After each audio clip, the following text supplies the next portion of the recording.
All right, welcome. Here is a sneak peek of what we're going to cover today. We're going to go over each of these items individually. We're going to talk about what exactly is ADA for the web, why should we be paying attention to it, how to mitigate risk, and some great resources for all things web ADA.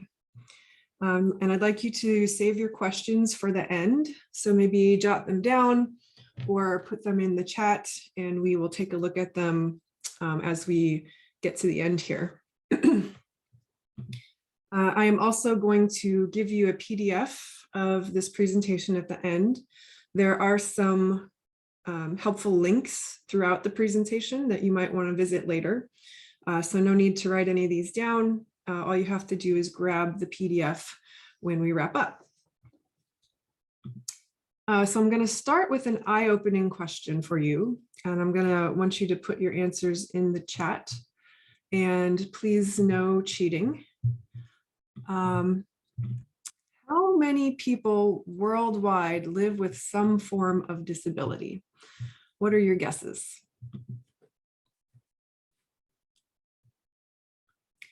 We got 10%.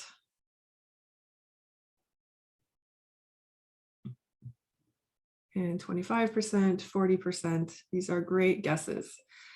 The answer is 1 billion, which is 15%. Quite a few people living with disabilities. So let's talk about what this means exactly. I'm sure we're all familiar with the ADA, which is a civil rights law that prohibits discrimination against individuals with disabilities in all areas of public life. So when this law was put into place, the internet did not yet exist in the way that we know it today. So to make up for this, the World Wide Web Consortium, the W3C, came up with these guidelines, we'll call them WCAG, which are a set of guidelines for making web content accessible to people with disabilities. So this is kind of filled in the gap for what's missing in that law. And it's kind of become the de facto guidelines for all things on the web, desktop, mobile, anything where you're using a device to access information. There are 3 compliance levels. There's WCAG level A, AA, and AAA. And in most cases, we're all aiming to create a level AA as the standard for making a website compliant, a mobile app, anything of that nature. So the WCAG covers people who are blind or have low vision, if you're colorblind, deaf, mobility issues, and epilepsy. And of these 5 categories, blind or low vision and deaf are the most common. So let's talk about what this really means to be blind and using a website, for example. In this screen here, you see on the left is what someone who has vision would see. That's the Smack Happy website. And then on the right, you can see a kind of rough simulation of what a screen reader might see. So a blind person would be using a screen reader that would go through the content of the page. And you can see there are some headings and some bullet points, and these help the screen reader get through the content. So the way your site is structured underneath it all is really important and can make a huge difference to someone with a disability using a screen reader. So if you're colorblind, there are some tools out there where you can put in your website and you can see what your site would look like to someone with color blindness. In this particular tool, they have 5 different filters to show you what a site looks like. And so you see on the right is the protanopia version of color blindness. So it's really important when creating a website to make sure that there's enough contrast in all of your content so that no matter how someone sees the site, they can still access all of that information. When someone is deaf, you want to make sure that all of your video and audio content has closed captioning. This will help ensure that any deaf person can participate in all of the content that you are offering to them. When it comes to mobility, this means that a person would be using their keyboard to access your website. So when they come across a form, it's very important that they be able to tab through all of those form fields. And you can see in this little animation that I was like tabbing through them. So the bigger and more complex your forms get, the more important it is to make sure that a user can tab through it. This can get tricky sometimes where it'll jump to menu items or what have you. So there's some special coding that makes sure that a form is completely accessible. And then lastly, we've got epilepsy, which includes flashing, blinking, flickering. I didn't include any of those examples just in case anyone joined us with epilepsy. This also refers to certain patterns and parallax, which is when the background of a website page is moving in one direction and the content is moving in another. So they're kind of moving simultaneously. There's also a special saturated red that can cause epilepsy, which I actually didn't know until I was putting together this presentation. So that was a kind of interesting and shocking fact. So why should we care about all of this? Well, first of all, there are 1 billion people out there who should have access to everything the same way that everyone else does. And secondly, companies are getting demand letters and lawsuit threats. So let's talk about that a little. We're going to start with a few legal stats. The number of federal website accessibility lawsuits has gone up 256% over the last 5 years. So back in 2017, there were about 814 cases. And then last year in 2021, there were nearly 2,900 cases. So based on this trajectory, it's probably a safe bet that there are going to be even more this year in 2022. Of all of the states, California, Florida, and New York are the top 3 having the most lawsuits, with California at nearly 6,000 last year. And plaintiffs filed lawsuits at a rate of about 10 per day in 2021, which included both the federal and state lawsuits. And in California in particular, there's the UNRRA Act, which also includes monetary damages, which isn't the case in all states. California is unique in that way, and that is for the plaintiff. So why are they doing it? Well, it has become a growth industry for the plaintiffs and their plaintiff lawyers. So like I said, this doesn't always allow for monetary damages for the plaintiffs. In most cases, except for California, what they get out of it is a more accessible website that they can actually use. However, the lawyers do get money from this. What they're aiming for is to settle, and they get some money out of it, and then they move on to the next one. So on the topic of money, what will you have to spend if this happens to you?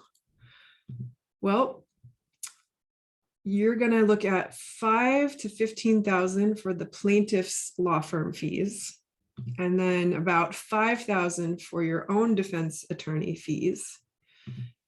And then when it comes to the website audit and remediation, it could be anywhere from $5,000 to $30,000. And I put such a large range on here because every website is different, right? You could have a larger website or a smaller website. You could have some complex functionality, and the you're going to have to go through every single page of the website in order to make sure that it's compliant. Timing wise, you're looking at around 6 to 24 months. So it can be time consuming, again, especially if you have a larger website. But on the good side, there is a $5,000 tax credit that you can apply for. And this is a link. So when you get the PDF later, you can visit this link to look into that tax credit.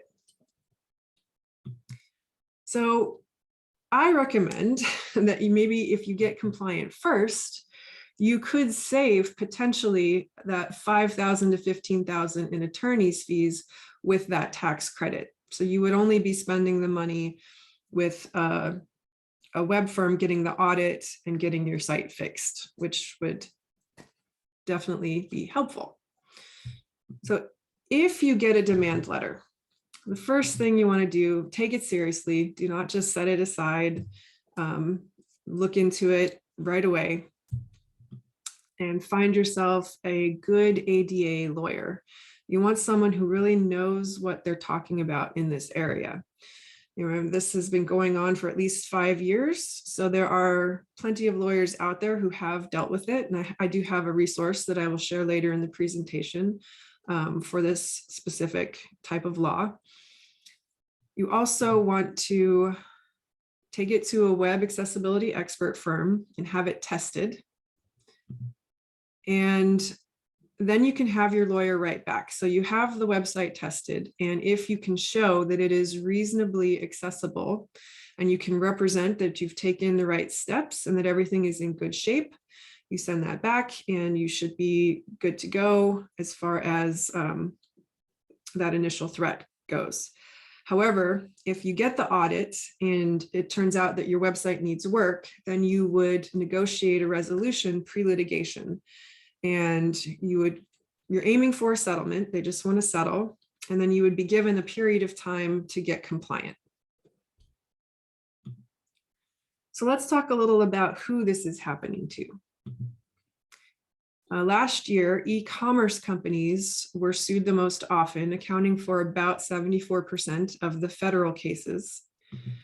And then the following 4 categories after that were digital media and agencies, finance, food service, and healthcare.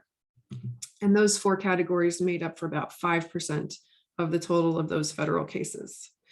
So B2C is a little more likely to be sued. However, B2B is probably not far behind. According to the North Bay Business Journal, the lawsuits are currently focused on wineries, but they expect that all Northern California businesses will be targets sometime within the next 6 months. So what can we do to be accessible? Let's talk about that a little bit. You might be tempted to use one of those usability widgets.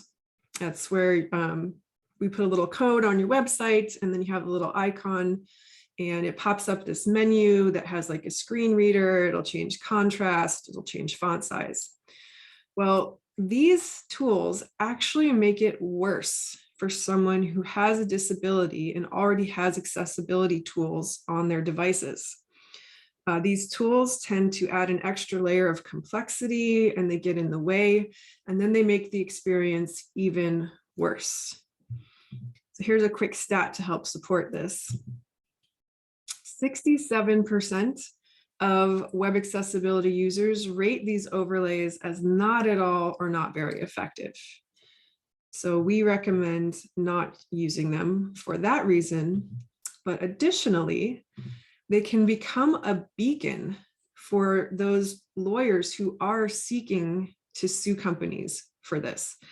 All you have to do is put in some of the text from the widget, like I did in this search here, and you can see I found 2,200 results of websites that are using this. So if I were a lawyer looking for someone to sue, I've got 2,200 people that I could target right here. And you can see there's a winery is one of the first results after the ads. So if you can't use these widgets, then what should you do? Well, you need to get an audit.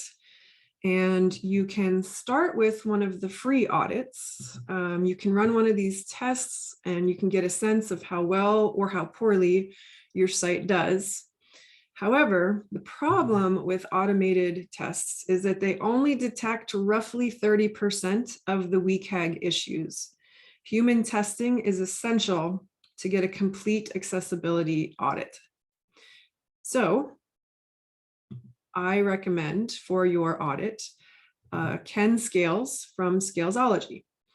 I've talked to many firms and we've tried many tests, and Ken's is by far the best because his report is easy to comprehend and implement. So they run the test on the site, you get the report, and even you can take a look at it and understand kind of what's going on with your website and what needs to be fixed to a certain degree.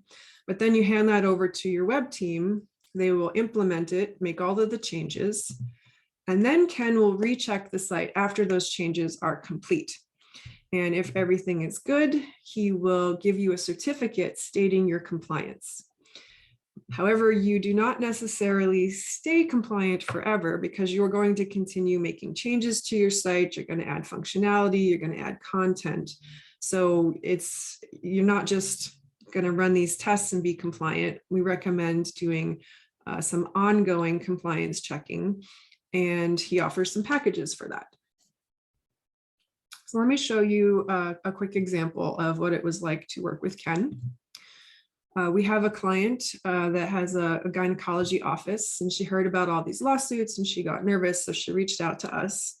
We sent her over to Ken to get the audit, and they initially scored a 27 out of 35. You can see a nice big red line here with some of the issues, and you can also see here, I mean, this is just the overview, but it's very clean and very easy, and the rest of the report reflects this as well.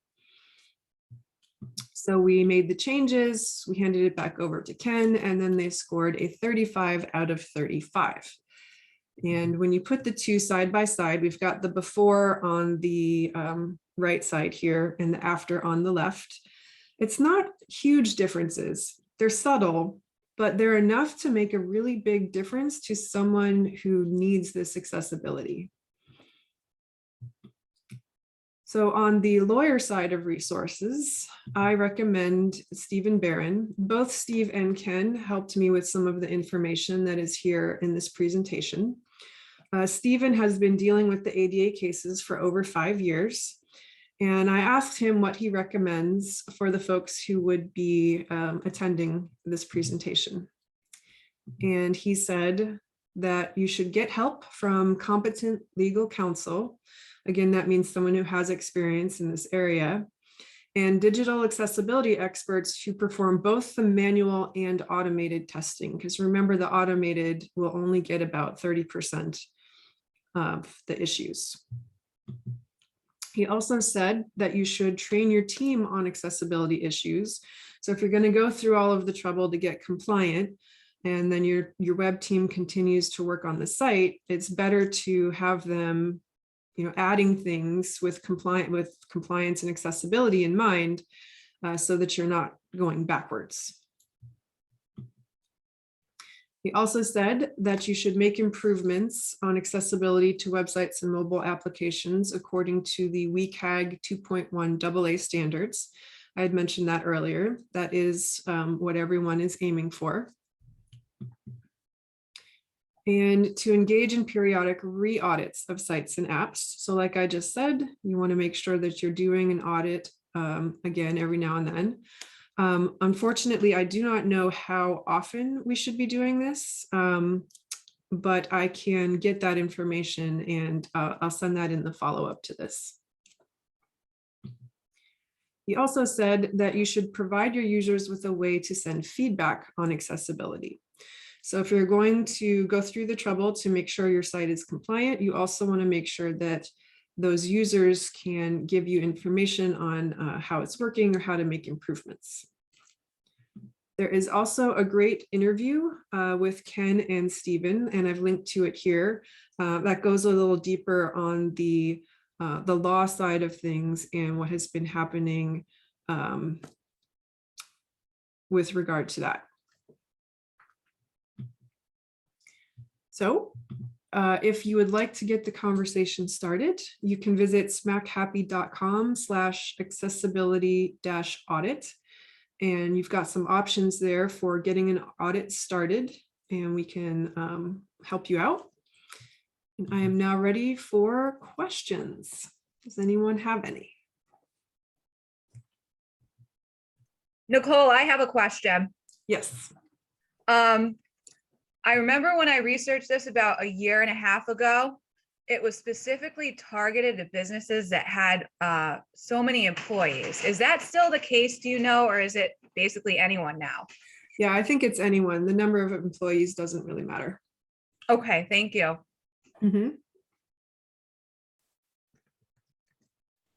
Any other questions? I have a question.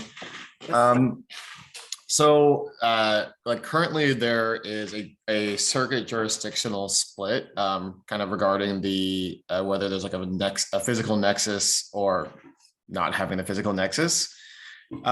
So I guess my question is for our clients who are just selling online, but they're reaching buyers who are in states where there is that physical nexus. Are they able to like choose kind of like the jurisdiction or the venue? Would our clients be able to choose that jurisdiction so that they don't have to have that physical nexus, which would, I guess, kind of get rid of that claim? Yeah, it's a little hard to accurately detect where someone is at. Most developers would look at IP address, but your IP address, it can change and it can sometimes give a wrong location. So it's a little hard to specifically target a certain area. Okay. Did that answer the question? Yeah, I think so. I mean, I guess I don't know. I don't know if you have exposure to this, but if somebody who is like a buyer of one of these e-commerce websites are going on to a website and they're not able to, I guess they're not able to use a website. I mean, like most likely they're going to file where they're from, right? Yeah, I believe so. Okay. Okay, thank you. I had a question. So if you're a small business owner and you're designing your own website, are there classes, online classes that anyone is offering in how to follow best practices? That's a great question. For the small business owner trying to tackle this on their own, I'm not sure if there is anything out there yet that would be a good resource. A lot of the courses that I've seen are targeted more towards developers because some of the things that you need to do to get compliant happens under the hood. Like when I mentioned tabbing through a form, that's not necessarily an easy thing to do. You need to be able to code to work through that. So let me do a little digging and see if I can find an answer to that. Or conversely, if there are web builders that are themselves more likely to be compliant. Yeah. I think this is still new enough that everyone is trying to catch up with that. So let me look into that as well to see if anyone, I don't know if Squarespace or Wix. I know with WordPress, WordPress is, they've always cared about accessibility. So just the plain WordPress that you get out of the box is probably good for accessibility, but we all use different themes and different plugins. And that's when it starts to get trickier because whoever built the themes or plugins may not necessarily know about accessibility. Thank you. Any other questions? I think you said previously that like I think within the next 6 months, California businesses are going to start seeing a crackdown. Could you speak a little bit more to that? Yes, I am. I made this statement because of what I found in the research. With the numbers going up in the federal cases and the state cases, I think that like the Bay Journal, I think that they were making a guess just because of the numbers going up. I can't speak more than that other than just that upward trend. Got it. Thank you.